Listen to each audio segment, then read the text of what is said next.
Dricus du Plessis spoke about the current state of the UFC middleweight division and outlined when he would like to return to competition. He explained that his goal is to fight in the first quarter of 2026, ideally toward the end of March or the beginning of April. According to du Plessis, he has already discussed this timeline with the UFC. He ruled out January, February, and early March, noting that he wants to take a short break of around 2 weeks before resuming full preparations, which makes late March or early April the most realistic and comfortable option for his return. Du Plessis also shared his thoughts on several key contenders in the division. He mentioned hearing that Sean Strickland is expected to fight Hernandez, calling it an exciting matchup. He highlighted Strickland's strong ability to control opponents on the ground, emphasizing that taking him down is one thing, but keeping him there is a completely different challenge. In his view, this makes the fight intriguing from a stylistic perspective. When discussing the title picture,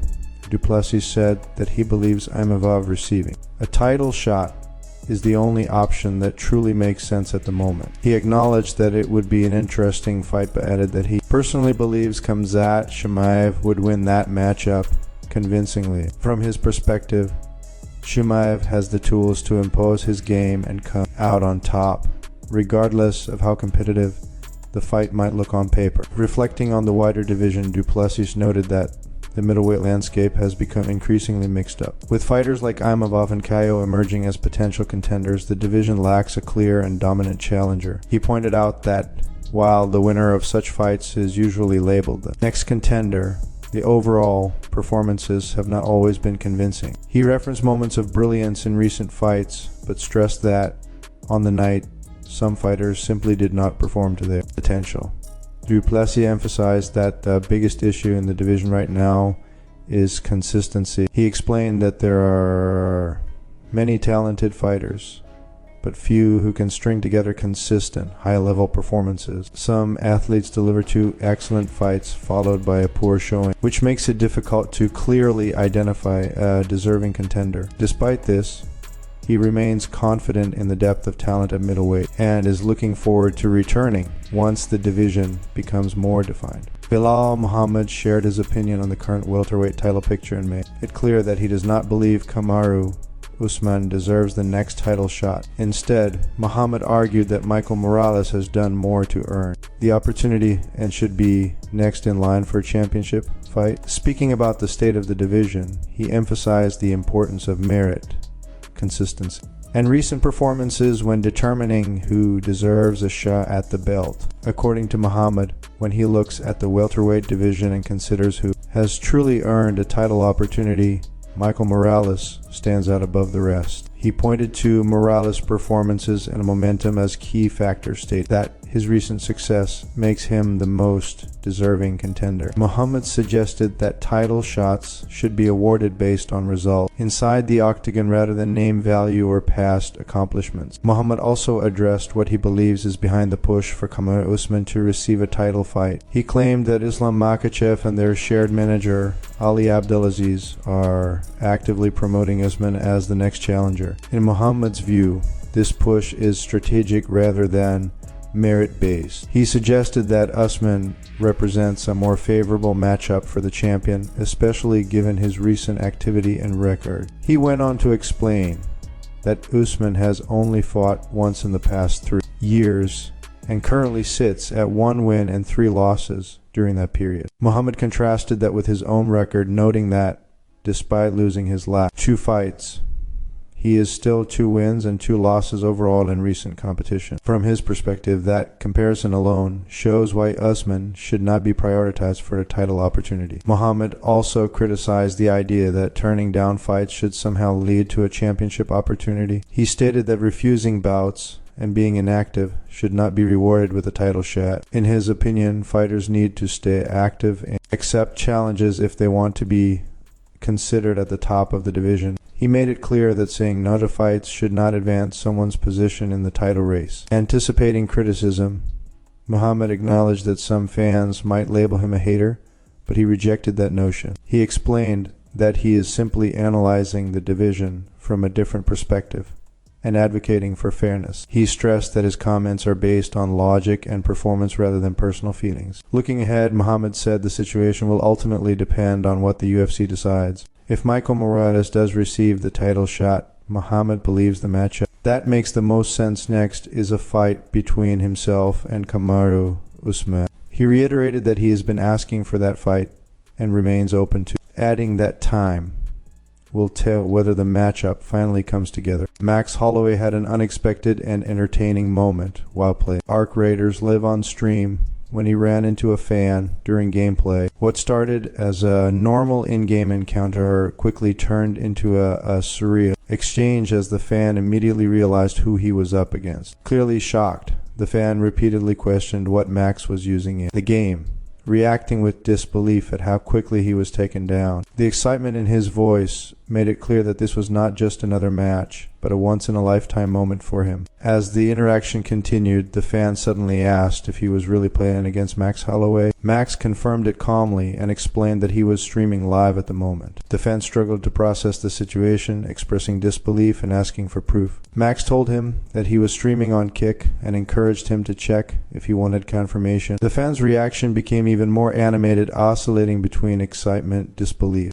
and nervous laughter as the reality of the situation began to sink in. The conversation shifted back and forth between gameplay and friendly banter. The fan asked Max to pick him up in the game, hoping to stay alive longer and continue the interaction. Max attempted to help, explaining what he was trying to do, but the chaotic nature of the game made it difficult. Despite Max's effort, the situation quickly escalated as enemies closed in, creating tension and urgency in the moment. Throughout the exchange, Max remained relaxed and good-humored, treating the fan with respect and kindness, even as the fan pleaded for help and urged Max to act quickly.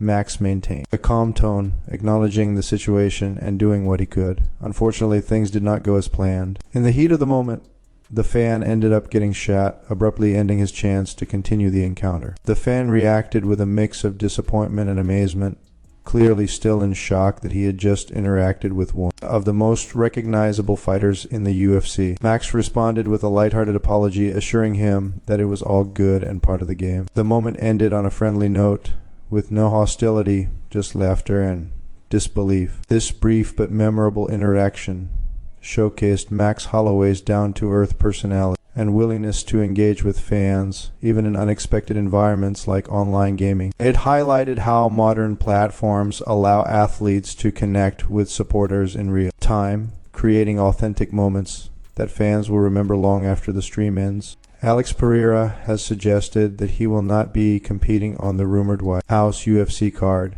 casting doubt on earlier speculation about his involvement. The former champion addressed the situation through a social media post that immediately caught the attention of fans and media alike. Pereira shared a photo of himself alongside UFC President Dana White on his Instagram account, sparking conversation due to the caption that accompanied the image. In the caption, Pereira stated that it appears the White House event is no longer an option for him. This brief but direct message was enough to signal a shift from previous expectations, as many fans had assumed he would be a featured name on such a high-profile card. While Pereira did not go into specific details or provide a full explanation, the wording strongly implied that discussions had taken place and that a decision had already been made regarding his participation. The post quickly gained traction online, with fans interpreting it as confirmation that Pereira's next fight will take place elsewhere. Given his star power and recent activity in the UFC, his absence from a symbolic and historic event like a White House card naturally raised questions. Some speculated that scheduling, conflicts, opponent availability, or broader promotional plans could be factors behind the decision. Others suggested that the card itself may still be in flux, with the UFC continuing to adjust its plans behind the scenes. Pereira's relationship with the UFC and Dana White has generally appeared positive, which made the photo particularly notable. The image conveyed no tension or conflict, suggesting that the decision was likely mutual or based on logistical considerations rather than any disagreement. By choosing to share the update publicly, Pereira ensured that fans heard the news directly from him, reducing speculation and misinformation. Despite the disappointment some fans may feel, Pereira remains one of the UFC's most active and marketable fighters. His statement does not indicate a delay in his return to competition, only that it will not happen on that specific card. This leaves open the possibility that the UFC is planning something different for him, potentially on another major event later in the year. The situation highlights how fluid fight scheduling can be at the highest level of the sport. Even when ideas gain public attention, final decisions often depend on timing, negotiations, and long-term planning. For now, Pereira has made it clear that the White House card is not part of his immediate future, but his next appearance inside the octagon remains highly anticipated. Fans will now wait for official confirmation regarding his next opponent and event as the UFC continues to shape its upcoming schedule. Quinton "Rampage" Jackson and Mark Coleman recently discussed the topic of performance-enhancing drugs in mixed martial arts, offering candid reflections on their personal experiences and the culture surrounding steroids during their careers. Coleman began by addressing long-standing assumptions about his past, stating that many people in wrestling believed he had used steroids early on. He clarified that this was not the case and explained that he did not take any performance-enhancing substances during his early wrestling years. According to Coleman, his decision to eventually use them came later, once he was already involved in professional fighting. Coleman acknowledged that when he did experiment with steroids, he noticed a significant impact. He explained that while the substances can be effective, they do not replace hard work. He emphasized that training intensity still mattered and that the drugs alone were not a shortcut to success. However, he admitted that the results surprised even him, saying that the strength gains were extreme enough to be intimidating. The experience, he suggested, gave him first-hand insight into why such substances became widespread in high-level competition.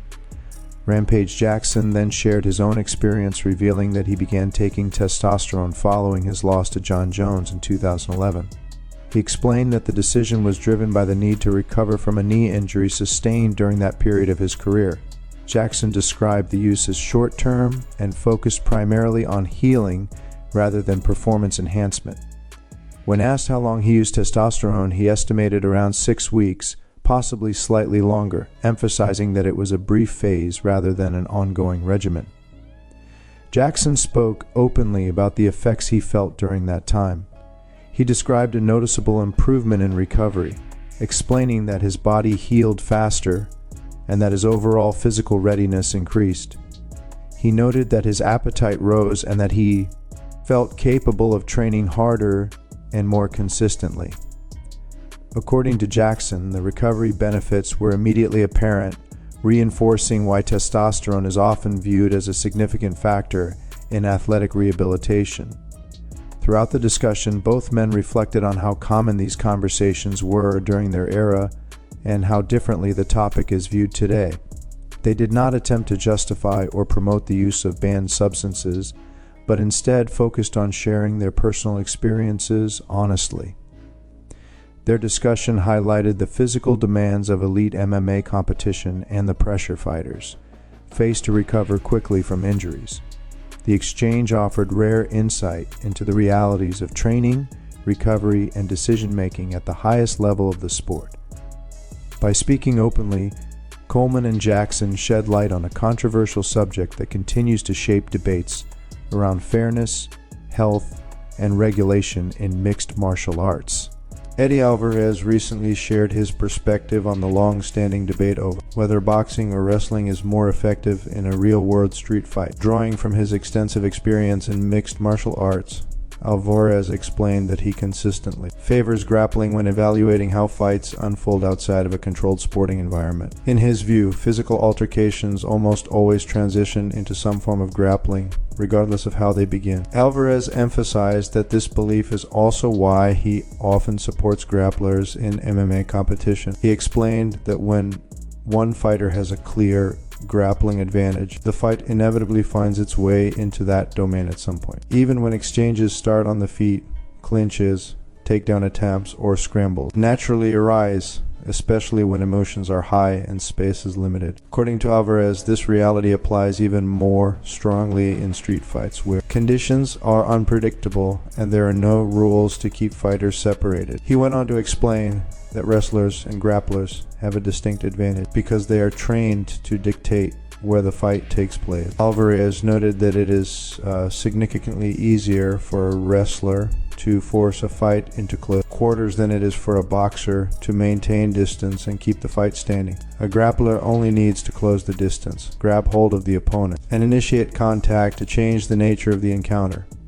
In contrast, a boxer relies heavily on footwork, timing, and space, all of which can quickly disappear in a chaotic street situation. Alvarez pointed out that grabbing someone and closing the distance is a relatively simple action compared to consistently avoiding clinches or takedowns. Once physical contact is made, the advantage often shifts to the person with superior control, balance, and knowledge of leverage. Wrestlers are trained to remain composed in these moments, using positioning and pressure to dominate the exchange, rather than relying solely on striking. He concluded by stating that, in most scenarios, betting on the grappler is the safer choice. Whether in MMA or a street fight, Alvarez believes grappling skills provide more control and more reliable outcomes. His perspective highlights the importance of understanding how fights realistically unfold rather than focusing solely on striking effectiveness. Ultimately, Alvarez's take reinforces the idea that the ability to control an opponent physically often outweighs pure punching power